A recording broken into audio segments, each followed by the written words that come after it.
Imagine que você vive no ano de 726 depois de Cristo, no coração pulsante da civilização, Constantinopla.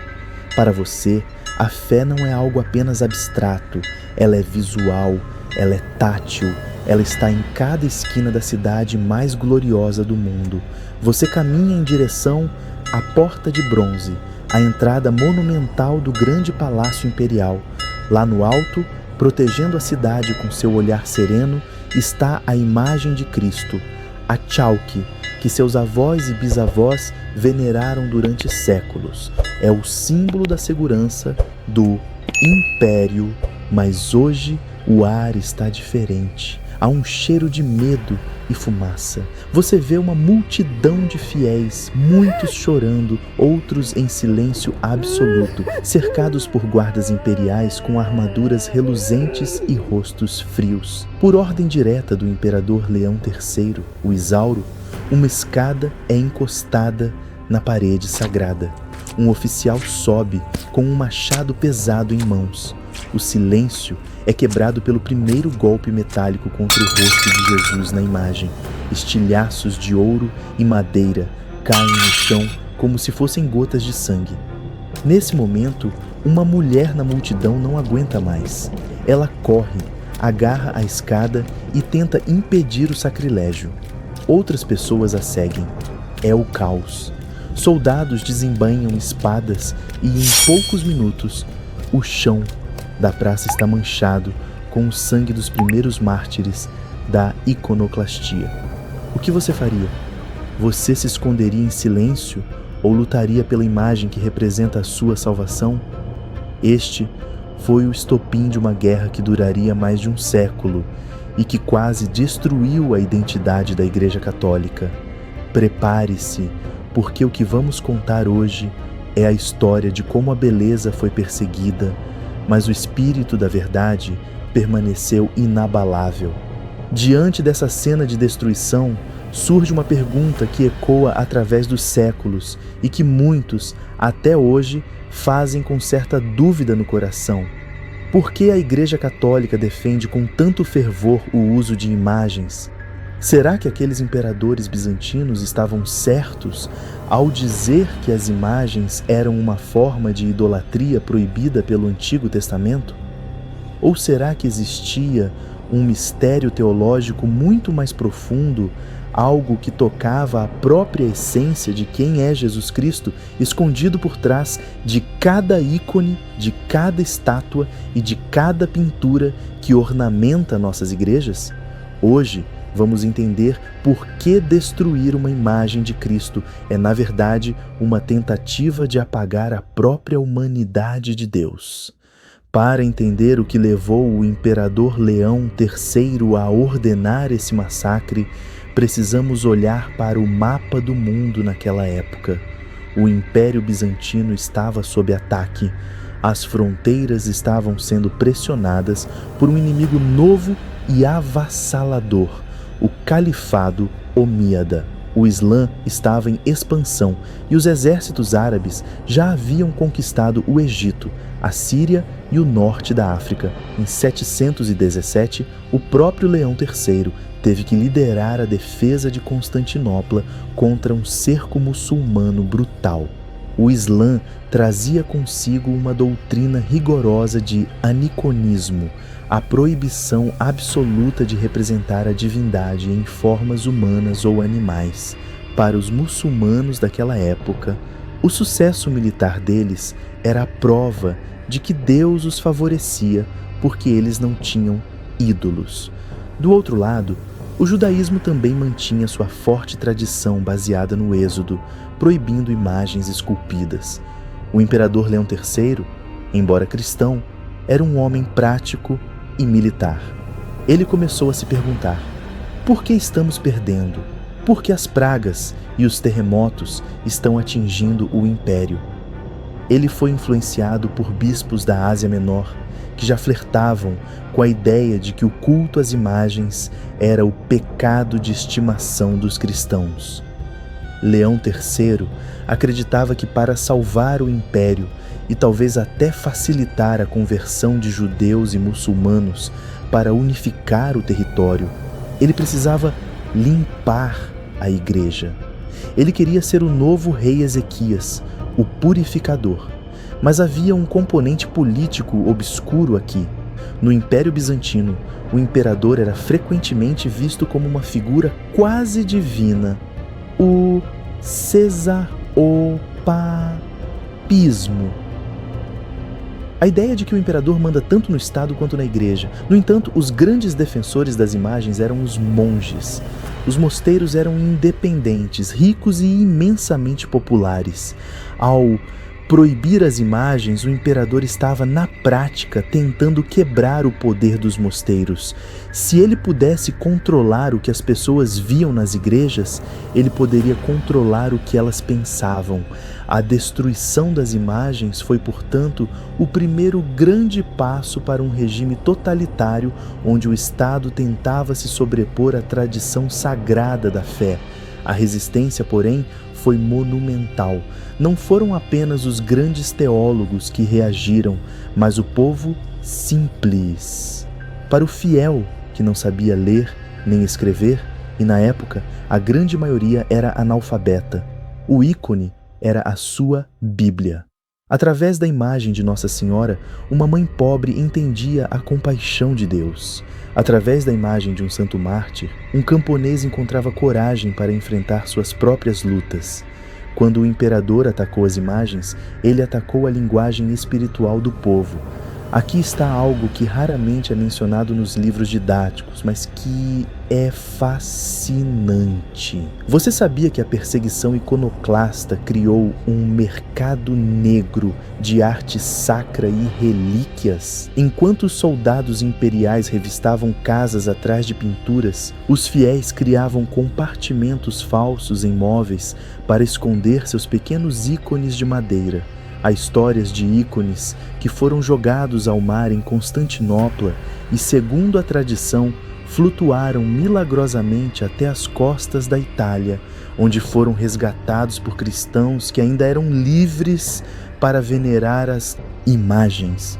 Outra curiosidade que você precisa saber: o termo iconoclasta hoje é usado para descrever alguém que desafia o sistema ou quebra regras, mas no século VIII, ser um iconoclasta significava ser um agente da destruição cultural.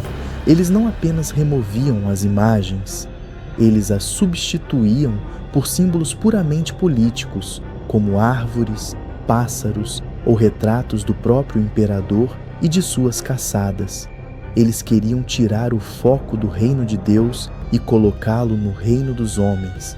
Você consegue perceber a semelhança com o que vemos hoje?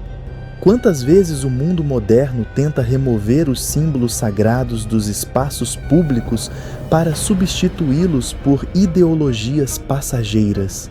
A história da iconoclastia é, na verdade, a primeira grande batalha da cultura do cancelamento contra a tradição religiosa. E mais, houve um Papa, Gregório II, que enfrentou o imperador com uma coragem absurda. Ele enviou uma carta dizendo: vá a uma escola primária e diga que você é um destruidor de imagens, e as crianças jogarão seus cadernos na sua cabeça. O Papa deixou claro que o imperador não tinha autoridade sobre os dogmas. Isso criou uma ruptura entre o Oriente e o Ocidente, que mudaria o curso da história da Europa para sempre. O ápice deste primeiro bloco nos leva de volta àqueles que sofreram na pele. Imagine o monge São Estevão, o jovem. Ele foi levado diante do imperador. Nesta fase, já o sucessor de Leão, Constantino Coprônimo, ainda mais violento. O imperador perguntou a ele: como você pode ser tão estúpido a ponto de dizer que uma imagem de madeira é Deus? Estevão, com uma calma heróica, tirou uma moeda do bolso. Na moeda estava a efígie do imperador. Ele perguntou: se eu jogar esta moeda no chão e pisar nela, eu estarei insultando apenas o metal ou a pessoa do imperador nela representada? A lógica era impecável. Se honramos a imagem de um governante terreno em uma moeda, quanto mais devemos honrar a imagem do Rei dos Reis. O imperador, furioso por ter sido humilhado, logicamente ordenou que Estevão fosse arrastado pelas ruas de Constantinopla e linchado. Ele morreu defendendo a ideia de que a matéria pode, sim, transmitir o sagrado. O clímax desse período é de uma tristeza profunda. Igrejas que antes eram cheias de cores, rostos de santos e cenas dos evangelhos foram transformadas em salões frios e vazios. A beleza havia sido exilada, mas, no silêncio das catacumbas e na solidão dos mosteiros escondidos nas montanhas, a resistência estava preparando uma resposta teológica que mudaria o mundo. Eles sabiam que se Deus se tornou homem em Jesus, Ele nos deu o direito e talvez o dever de pintá-lo. O que este primeiro capítulo da Guerra das Imagens nos ensina hoje? Ele nos ensina que a nossa fé não é uma ideia abstrata que vive apenas na nossa cabeça. Somos seres de carne e osso, e Deus, em sua infinita sabedoria, sabe que precisamos dos nossos sentidos para chegar até Ele. A perseguição iconoclasta foi uma tentativa de desencarnar a fé, de torná-la algo puramente intelectual e político. Quando você olha para um crucifixo hoje, lembre-se de que houve um tempo em que pessoas morreram para que aquele objeto pudesse estar ali. A beleza da arte católica é uma prova de que Deus ama a criação e que Ele quer habitar entre nós, de forma visível e tangível. Não permita que o mundo moderno, com seu minimalismo vazio e seu desprezo pelo sagrado, apague as imagens da fé do seu coração. Se você ficou impactado com essa história e quer saber como a igreja reagiu, você não pode perder o próximo bloco. Vamos falar sobre o maior gênio teológico daquela época, um homem que vivia no deserto, sob o domínio muçulmano, e que escreveu as palavras que salvaram a arte cristã. Você sabe quem foi São João Damasceno? E você sabe como um concílio ecumênico provou, de uma vez por todas, que o católico não adora a imagem, mas venera o que ela representa? Clique no botão de inscrição agora, ative as notificações e deixe seu comentário. Você sabia que as imagens foram tão perseguidas assim no passado? No próximo bloco, veremos a grande virada da igreja contra a tirania dos imperadores. Não sai daí! Enquanto as grandes catedrais de Constantinopla eram despojadas de sua beleza e os fiéis eram martirizados nas praças imperiais, a salvação da fé católica não estava sendo planejada em um palácio, mas escrita em um lugar onde o imperador não tinha poder. Um mosteiro isolado no meio do deserto sob o domínio do califado islâmico. Ali, um homem chamado João, que outrora fora o grão-vizir, o braço direito do califa árabe, trocou a seda e o ouro pela túnica áspera de monge. Ele empunhava uma pena que se provaria mais poderosa que todos os machados dos exércitos iconoclastas. Mas o inimigo não o deixaria em paz facilmente. A tradição conta que o imperador Leão III, furioso por não conseguir calar João Damasceno, forjou uma carta para fazer o califa acreditar que o monge estava planejando uma traição. O resultado foi brutal. A mão direita de João, a mão que escrevia as defesas teológicas das imagens, foi decepada e exposta em uma praça pública como aviso. Diz a história que, naquela noite, João recolheu sua mão decepada, prostrou-se diante de um ícone da Virgem Maria e suplicou: "Dá-me minha mão de volta para que eu continue a escrever sobre o teu filho." Ao acordar, ele viu sua mão milagrosamente restaurada, restando apenas uma tênue cicatriz vermelha ao redor do pulso, como prova do milagre. Este é o homem que enfrentou um império, São João Damasceno, o leão do deserto. Mas o que esse monge escreveu que causou tanto pavor nos poderosos da época? Como ele conseguiu, usando apenas a lógica e as escrituras, refutar bispos e imperadores que alegavam estar seguindo a Bíblia ao destruir imagens? Hoje, você vai descobrir a diferença real entre adoração e veneração e entender por que, sem os argumentos de São João Damasceno, a nossa compreensão sobre quem é Jesus Cristo poderia ter sido desfigurada para sempre. Você sabe por que um crucifixo não é um ídolo? São João Damasceno percebeu algo que os iconoclastas, em sua cegueira racionalista, haviam esquecido. Os destruidores de imagens viviam citando o Êxodo: "Não farás para ti imagem esculpida." E João respondeu com uma profundidade que deixou seus adversários sem palavras. O que mudou do Antigo para o Novo Testamento? A resposta é o coração do catolicismo, a encarnação. Antes de Jesus, Deus era puramente espírito, invisível, infinito e impossível de ser capturado por olhos humanos. Por isso, na antiga aliança, era perigoso tentar pintá-lo, pois o homem acabaria criando uma caricatura, um ídolo falso que limitaria Deus. Mas, quando o Verbo se fez carne e habitou entre nós, Deus mudou a forma como se relaciona com a criação.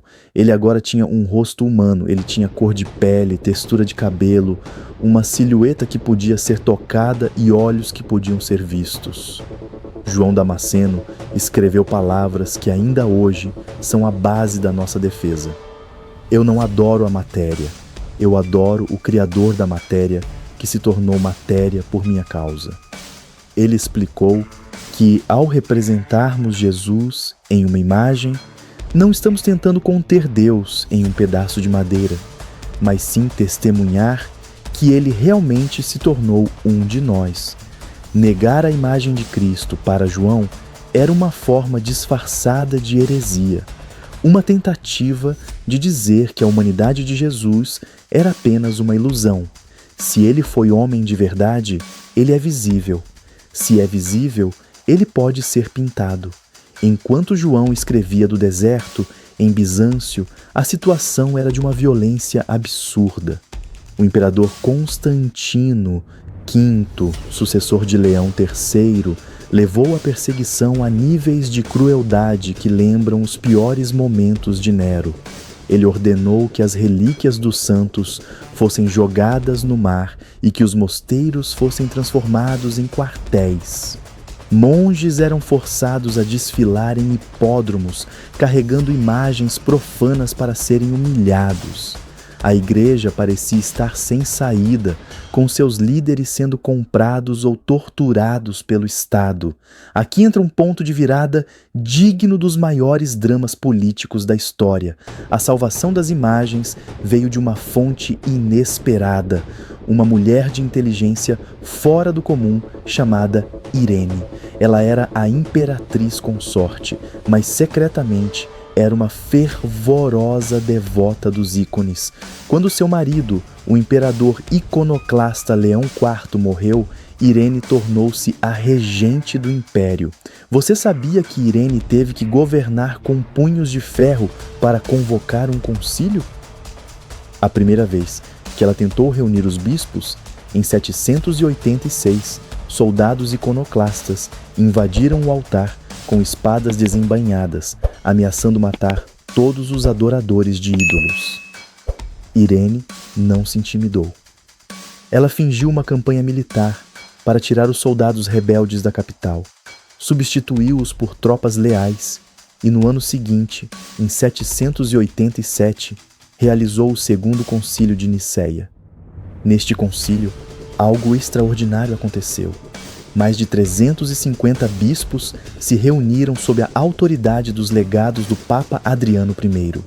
Foi ali que a Igreja definiu formalmente a terminologia que usamos até hoje para evitar confusões.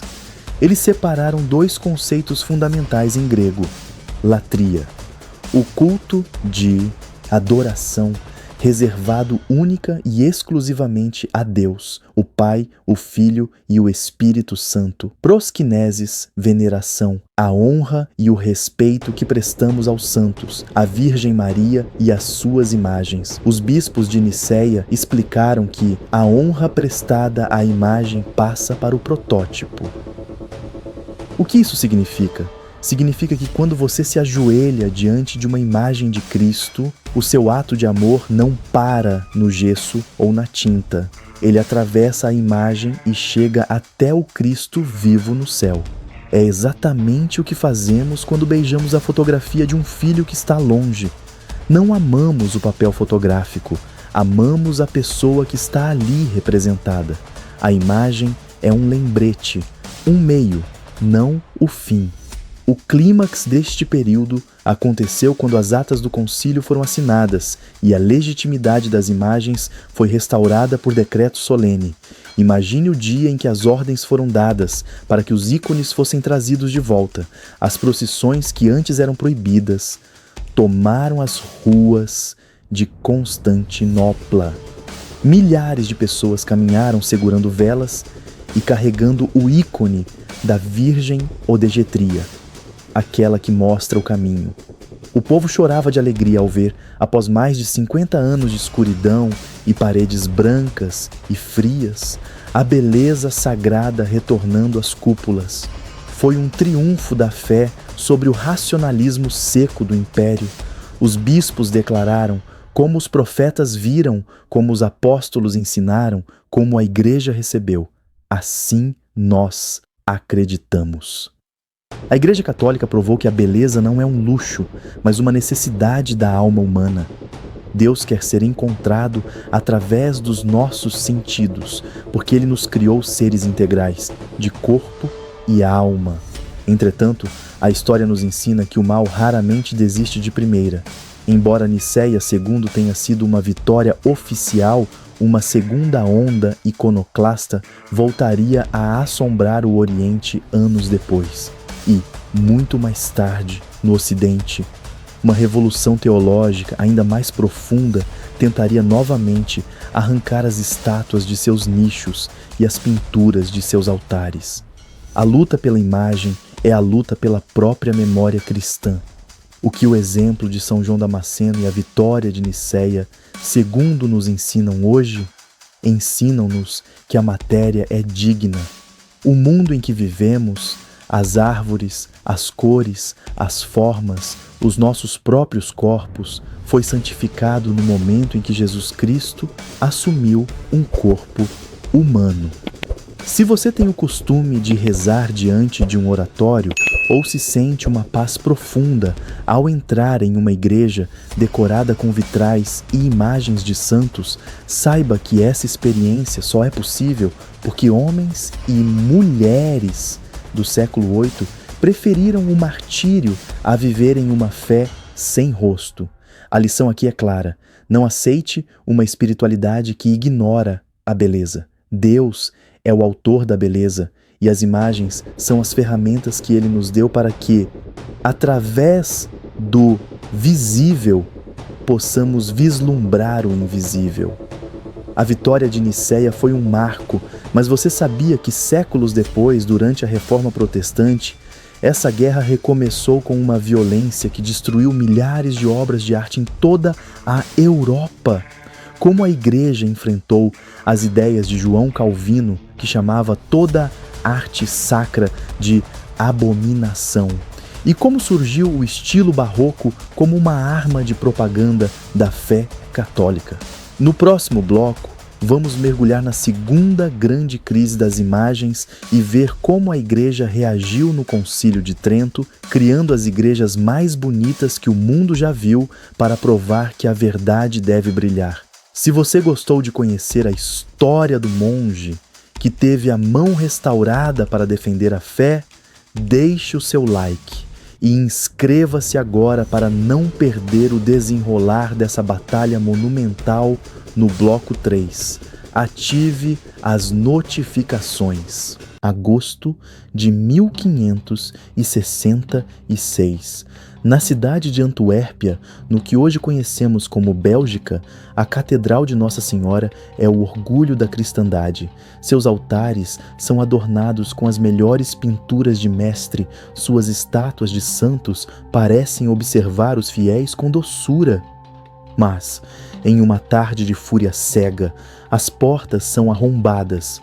Uma turba de iconoclastas entra aos gritos. Em poucas horas, o que levou 3 séculos para ser construído é transformado em um cemitério de arte. Eles não estão roubando o ouro, eles estão destruindo o rosto da fé. Eles sobem em escadas apenas para arrancar os olhos das pinturas da Virgem Maria. Decapitam anjos com martelos, queimam crucifixos em fogueiras no meio da nave da igreja. Esse evento ficou conhecido como a Bildenstorm, a tempestade das imagens. Imagine o choque de um fiel católico que, ao ir para a missa matinal, encontra sua igreja nua, fria e vandalizada, como se o próprio Deus tivesse sido expulso dali. O que leva um ser humano a odiar a beleza a ponto de querer apagá-la da história? A segunda onda da Guerra das Imagens não vinha de imperadores distantes, mas de dentro da própria Europa, e ela seria a mais sangrenta de todas. Diante desses destroços de mármore e madeira, surge a pergunta que dividiu o mundo ocidental. Será que o uso de imagens é um obstáculo que nos afasta de Deus ou é, na verdade, uma ponte necessária para que a alma humana alcance o Criador? Por que a Reforma Protestante sentiu a necessidade de limpar as igrejas de sua beleza e como a Igreja Católica reagiu a esse ataque, transformando o mundo inteiro em uma obra de arte monumental? Para entendermos esse novo surto de ódio às imagens, precisamos olhar para os líderes da Reforma. Martinho Lutero, o iniciador do movimento, era surpreendentemente moderado. Ele via as imagens como coisas indiferentes. Ele dizia: se você não as adora, elas não fazem mal. Mas o radicalismo não veio dele. Veio de homens como Andreas Karlstadt, Ulrich Zwinglio e principalmente João Calvino. Calvino levou a perseguição a um novo patamar intelectual. Em sua obra Institutas da Religião Cristã, ele argumentava que o coração humano é uma fábrica perpétua de ídolos. Para Calvino, Deus é tão transcendente e tão outro que qualquer tentativa de representá-lo em pintura ou escultura era uma blasfêmia, um insulto à sua majestade espiritual. Ele acreditava que a mente deveria se concentrar apenas na sola scriptura, apenas na palavra escrita. O resultado prático dessa teologia foi uma limpeza étnica cultural. Nas cidades calvinistas da Suíça, França e Holanda, as igrejas foram purificadas.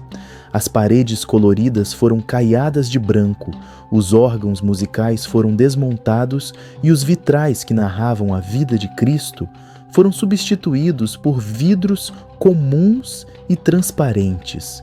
O culto católico, que era uma experiência para todos os sentidos, o cheiro do incenso, a visão das cores, o som da música, foi reduzido a uma sala vazia onde apenas a voz do pregador importava.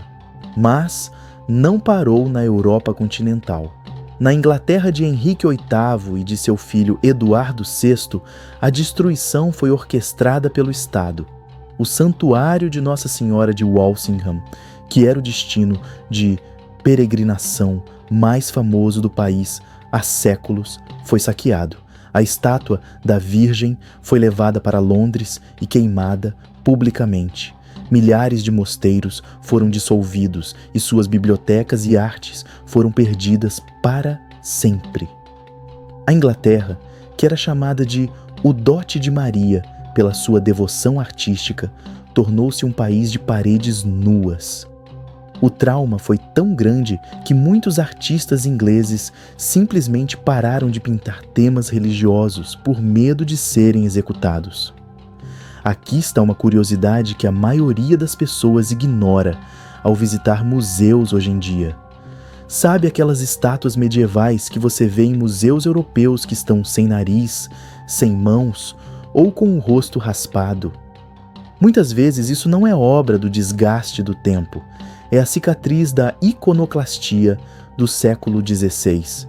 Os manifestantes acreditavam que, ao cegar as estátuas ou tirar-lhes os membros, estavam tirando o poder demoníaco que eles acreditavam que o ídolo possuía.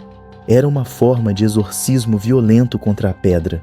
Outro fato fascinante: você sabia que a perseguição às imagens também atingiu a música e o teatro? Em muitas regiões puritanas, as famosas peças de mistério, teatros de rua que ensinavam a Bíblia ao povo, foram proibidas. Eles queriam uma fé sem corpo e sem expressão externa. Foi nesse cenário de deserto estético que a Igreja Católica decidiu que era hora de reagir. Em 1545, a Igreja convocou o monumental Concílio de Trento, e aqui está o segredo da nossa vitória. Trento não apenas disse não aos protestantes, ele reafirmou que as imagens eram necessárias para a salvação. Os bispos de Trento estabeleceram que a arte sacra tinha 3 funções essenciais. Instrução. As imagens são a Bíblia dos pobres. O que os alfabetizados aprendem nos livros, os simples aprendem olhando para as paredes da igreja.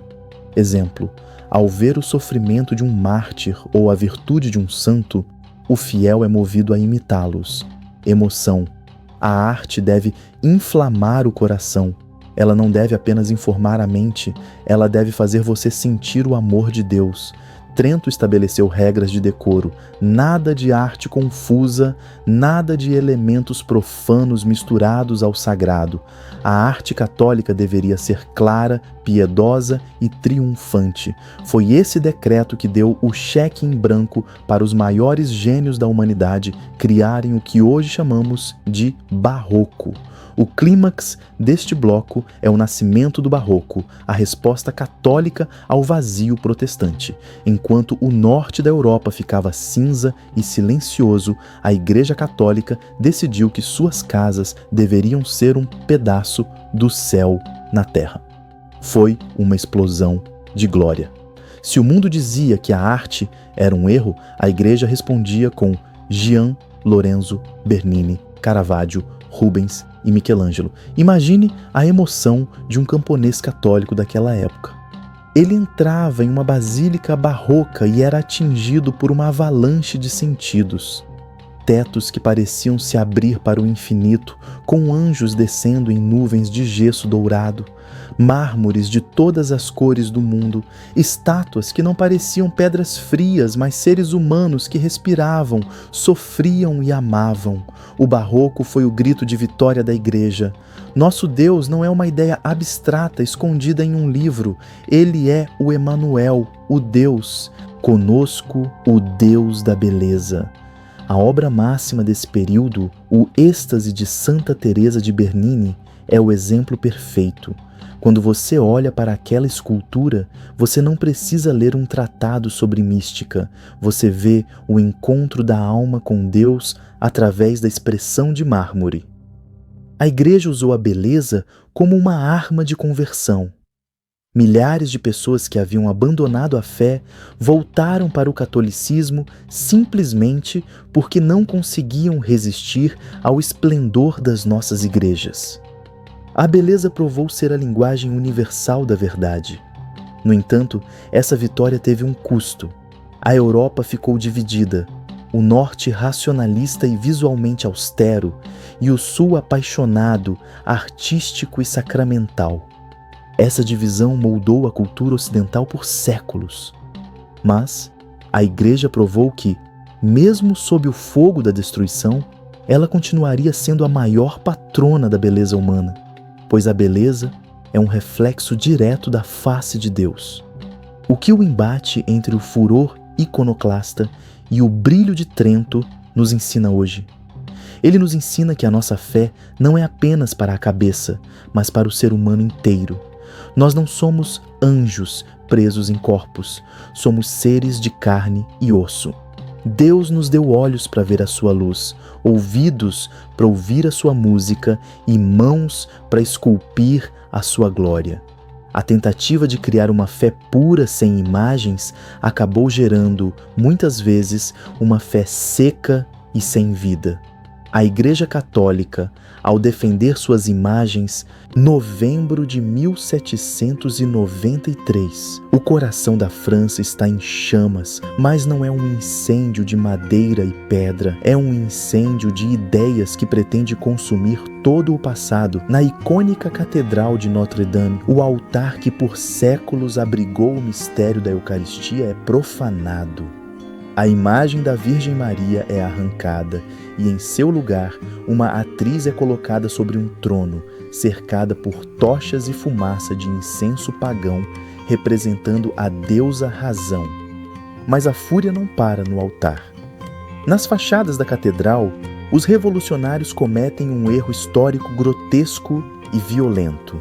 Eles confundem as estátuas dos reis de Judá, os antepassados bíblicos de Cristo, com os reis da França. Com cordas e marretas, eles decapitam cada uma das 28 figuras monumentais, jogando as cabeças de pedra no rio Sena ou em valas de lixo. A iconoclastia não era mais uma disputa entre teólogos bizantinos ou uma reforma religiosa alemã. Ela havia se tornado uma arma de guerra estatal contra o próprio conceito do sagrado. O objetivo era claro: extirpar a memória de Deus da vista do povo para que o Estado pudesse ocupar o vazio. Se você acha que a perseguição às imagens é um capítulo encerrado da Idade Média, prepare-se. Os maiores destruidores de imagens da história moderna não usavam batinas, mas uniformes militares, e falavam em nome de uma liberdade que começava pela destruição da beleza. Diante dessa fúria revolucionária, uma pergunta crucial ecoa até os nossos dias. Por que toda ideologia que tenta reconstruir o homem à força começa pela destruição dos símbolos da Igreja Católica?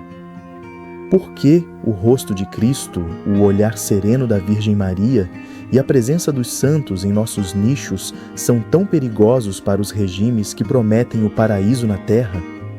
Hoje, no nosso desfecho, vamos descobrir como a Igreja sobreviveu ao ódio dos séculos 19 e 20 e por que, em um mundo saturado de telas digitais e minimalismo vazio, a imagem sacra é o último refúgio da nossa sanidade e da nossa identidade como filhos de Deus.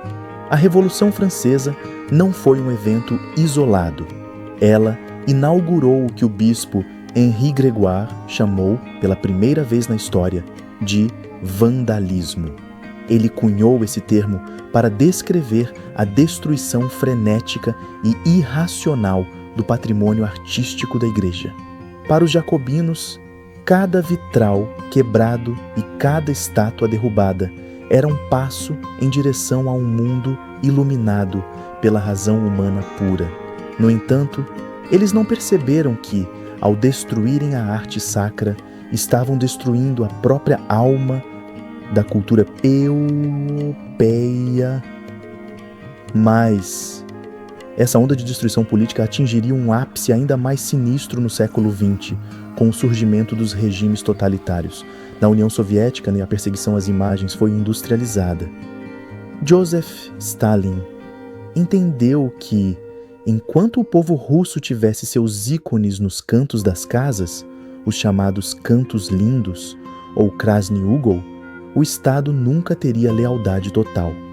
Em 1931, ele ordenou a dinamitação da Catedral de Cristo Salvador, em Moscou. Foram necessárias várias explosões para reduzir a pó o que era o maior símbolo da fé russa. Milhares de ícones bizantinos folheados a ouro e pintados com a oração de monges milenares foram queimados em fogueiras públicas ou vendidos por peso de madeira. O comunismo e o nazismo, de formas diferentes, tentaram substituir o ícone pelo ídolo político. Onde havia o rosto do Salvador, eles colocaram o rosto do ditador. Eles entenderam algo profundo. A imagem educa o desejo do homem. Se você olha para Cristo, você deseja o céu. Se você olha apenas para o líder do Estado, você se torna um escravo do sistema. A resistência, porém, foi heróica e muitas vezes silenciosa. No México, durante a década de 1920, o governo de Plutarco Elias Calles tentou transformar o país em um deserto laico. Soldados entravam em casas de camponeses para quebrar imagens de Nossa Senhora de Guadalupe. Mas os cristeros, homens e mulheres que pegaram em armas ao grito de "Viva Cristo Rei!", levavam pequenas estampas e medalhas escondidas sob a pele em escapulários costurados dentro das roupas. Eles sabiam que a imagem não era apenas decoração, era a bandeira de uma resistência contra a tirania. A imagem diz que existe uma autoridade maior que a de qualquer presidente ou general: o Rei dos Reis. Aqui está algo que a história oficial muitas vezes esquece de mencionar. Você sabia que durante o terror na França, cidadãos comuns arriscavam a guilhotina para enterrar estátuas e relíquias em seus quintais? Recentemente, em 1977, durante uma reforma em Paris, foram encontradas as cabeças dos reis de Judá que haviam sido decapitadas em Notre-Dame quase 200 anos antes. Elas estavam enterradas com cuidado, como se quem as escondeu soubesse que um dia a sanidade voltaria. Outra curiosidade emocionante: na União Soviética, as avós, as famosas babushkas, criaram uma estratégia para vencer a censura. Como os ícones físicos eram confiscados, elas ensinavam os netos a memorizarem cada cor, cada posição das mãos e cada olhar dos santos, através de descrições orais detalhadas. Eles criaram o que os historiadores chamam de ícones mentais. Mesmo que o Estado queimasse a madeira, a imagem permanecia viva na imaginação da próxima geração. Mas, e hoje, vivemos em uma era de iconoclastia sutil. Não há soldados quebrando nossas estátuas com machados na maioria dos países ocidentais, mas há algo talvez mais perigoso: o minimalismo estéril e a poluição visual digital. O mundo moderno tenta nos convencer de que as nossas igrejas devem ser neutras, parecendo salas de espera de aeroportos ou ginásios esportivos. Dizem que as imagens distraem ou são coisa do passado. Mas essa ausência de beleza é, na verdade, uma tentativa de desencarnar a nossa fé. Quando retiramos as imagens, retiramos o rosto da igreja e a transformamos em uma ONG de ajuda social, esquecendo que somos o corpo místico de Cristo. O clímax desta saga épica nos leva de volta ao mistério fundamental: o rosto de Jesus. Por 2000 anos, o mundo tentou apagar esse rosto. Tentaram com machados em Constantinopla, com fogo na Alemanha, com dinamite na Rússia e com o escárnio no mundo contemporâneo. Mas por que a Igreja Católica nunca desistiu das suas imagens? Porque a Igreja sabe que o rosto de Cristo é o espelho da nossa própria humanidade. No momento em que deixamos de representar Deus como um ser humano, o Deus que chorou por Lázaro, que sangrou na cruz e que sorriu para as crianças, começamos a esquecer o valor do próprio ser humano. A defesa das imagens é a defesa da nossa própria dignidade. Se Deus tem um rosto, nós temos um valor infinito. Imagine a emoção dos fiéis em Moscou quando, após a queda do regime soviético, a Catedral de Cristo Salvador foi reconstruída exatamente como era, pedra por pedra, mosaico por mosaico. Quando as primeiras imagens foram colocadas de volta, o povo caiu de joelhos e chorou. Eles não estavam chorando por pedras decoradas, estavam chorando porque sua identidade havia sido devolvida. A beleza sempre triunfa sobre o cinza, a cor sempre vence o vazio. Cada vez que você entra em uma igreja e faz o sinal da cruz diante de uma imagem de Nossa Senhora, você está participando de uma vitória milenar. Você está dizendo: eu pertenço a uma família que não pode ser apagada pela história. O momento mais profundo da nossa fé é entender que, embora Deus seja o infinito que o universo não pode conter, Ele escolheu o pequeno, o visível e o tangível para se dar a nós. A vitória das imagens é a vitória do amor que se deixou ver. Então, com reflexão e aprendizado, chegamos ao fim da nossa jornada através dos séculos. O que aprendemos com a iconoclastia é que a beleza é um direito fundamental da alma. São João Damasceno, o Concílio de Nicéia, segundo o Concílio de Trento e os mártires da era moderna nos deixaram um legado. Não aceite uma espiritualidade que ignora os sentidos.